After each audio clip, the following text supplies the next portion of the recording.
ഗുരുവായൂർ പോയി ദർശനം നടത്തുക എന്നത് ഏതൊരു മലയാളികളുടെയും ആഗ്രഹമാണ്. ഞായറാഴ്ചകളിൽ ദർശനം നടത്തുക എന്നുള്ളത് വളരെയേറെ ബുദ്ധിമുട്ടുള്ളൊരു കാര്യമാണ്. പ്രത്യേകിച്ച് കല്യാണങ്ങളുള്ള സമയങ്ങളിൽ.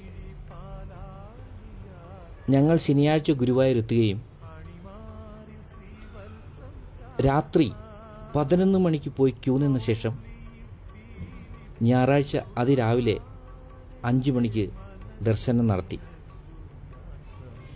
അത്രയും നേരം ക്യൂ നിന്നിട്ട് ദർശനം നടത്തിയപ്പോൾ പറഞ്ഞറിയിക്കാൻ പറ്റാത്ത ഒരനുഭൂതിയായിരുന്നു. 1000 രൂപ കൊടുക്കുകയാണെങ്കിൽ സ്പെഷ്യൽ ദർശനം നടത്താം. അന്നേ ദിവസം ഗുരുവായൂരിൽ തിരക്കെന്ന് പറഞ്ഞാൽ പറഞ്ഞറിയിക്കാൻ പറ്റാത്ത തിരക്കായിരുന്നു. ഞാനാകെ 2 തവണയാണ് ഗുരുവായൂർ പോയിട്ടുള്ളത്.